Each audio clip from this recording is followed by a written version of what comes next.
తప్పైపోయిందా? నేను కోరుకున్నాను, అడిగాను, కానీ కుదరదంటున్నారే. నేనేం చెయ్యను, తప్పదు, ప్లీజ్ అర్థం చేసుకోండి అంటున్నారు వెంకయ్యనాయుడు.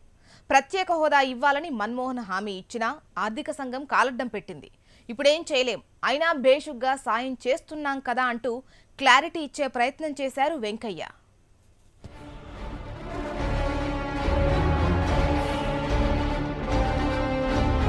ఆంధ్రప్రదేశ్కు ప్రత్యేక హోదా ఇచ్చే అవకాశం లేదని కేంద్ర మంత్రి వెంకయ్య నాయుడు మరోసారి స్పష్టం చేశారు. హోదా ఇచ్చేందుకు 14వ ఆర్థిక సంఘం నిబంధనలు అడ్డొస్తున్నాయన్న వెంకయ్య ప్రస్తుతం ఏ రాష్ట్రానికి కూడా స్పెషల్ స్టేటస్ ఇవ్వలేమని తేల్చి చెప్పేశారు. అయితే విభజనతో నష్టపోయిన ఏపీకి హోదాతో లభించే ప్రయోజనాల కంటే ఎక్కువగా లబ్ధి చేకూర్చేందుకు కేంద్రం ప్రయత్నిస్తోందన్నారు. రాష్ట్రాల మధ్య కొత్తగా వివక్షత చూపించే అవకాశం లేదు. నిధుల బదలాయింపులో కొండ ప్రాంతాలకు, సరిహద్దు ప్రాంతాలకు తప్పితే ఏవైతే రెవెన్యూ లోటు ఉంటుందో ఆ రెవెన్యూ లోటును మేమే భర్తీ చేస్తాము అని చెప్పి ఆర్థిక సంఘం స్పష్టంగా పేర్కొంది. ఆ రెవెన్యూ లోటు ఉండే రాష్ట్రాల్లో బెంగాల్ ఉంటుందని, ఒరిస్సా ఉంటుందని, ఆంధ్రప్రదేశ్ ఉంటుందని రెక్కలు కట్టి తేల్చి చెప్పారు. నిన్నటి వరకు ప్రత్యేక హోదా కోసమే పట్టుబట్టామన్న వెంకయ్య నాయుడు హోదా ఇచ్చే ఆస్కారం లేనప్పుడు ప్యాకేజీ ఇవ్వాలని కోరినట్లు తెలిపారు. అయితే విస్తృత మంతనాల తర్వాతే ప్యాకేజీపై నిర్ణయం తీసుకున్నామన్నారు. విభజన తర్వాత ఏపీకి ఎన్నో ప్రతిష్టాత్మకమైన విశ్వవిద్యాలయాలు, సంస్థలు కేటాయించినట్లు వెంకయ్య తెలిపారు. అలాగే రెవెన్యూ లోటును కూడా కేంద్రమే భర్తీ చేస్తోందన్నారు. విభజన చట్టంలో వాడిన పదజాలం చాలా ఇబ్బందికరంగా ఉందని, అందుకే హామీల అమలుకు సమయం పడుతోందన్నారు. ఆంధ్రప్రదేశ్ జీవనాధార పోలవరం ప్రాజెక్టుపైన విభజన చట్టంలో స్పష్టత ఇవ్వలేదని తెలిపారు.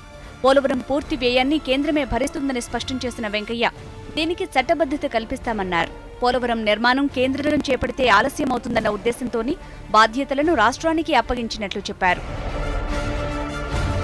మొదటిది, పోలవరం తెలుగు ప్రజలకు లైఫ్ లైన్, జీవనధార.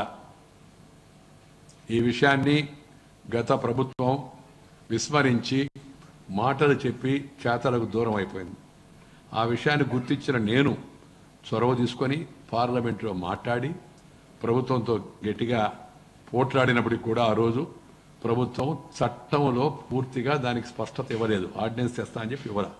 ఈ ప్రభుత్వం వచ్చిన వెంటనే మొదటి కేబినెట్ సమావేశంలో తెలంగాణలో ఉన్న 7 మండలాలను ఆంధ్రకు బదలాయించి, ఎందుకంటే డ్యామ్ కట్టాలంటే పోయే ప్రాంతాలు అవతల రాష్ట్రంలో ఉన్నప్పుడు వాళ్ళు ఒప్పుకోరు కాబట్టి అది వివాదం పడితే మళ్ళీ కోర్టు కట్టి వెళ్ళిపోతే ఇంకా సంవత్సరాలు జరుగుతున్న ఉద్దేశం దృష్టిలో పెట్టుకుని కేబినెట్ సమావేశంలో దాన్ని ఆమోదింపజేశాం.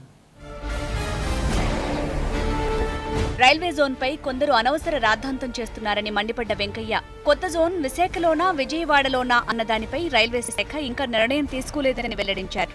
ప్రత్యేక దృష్టితోనే విజయవాడ మెట్రోకి అనుమతులిచ్చామని గుర్తు చేసిన వెంకయ్య బకింగ్హామ్ కెనాల్ అభివృద్ధి ద్వారా 392 కిలోమీటర్ల మేర జల రవాణాకు చర్యలు తీసుకుంటున్నట్లు తెలిపారు.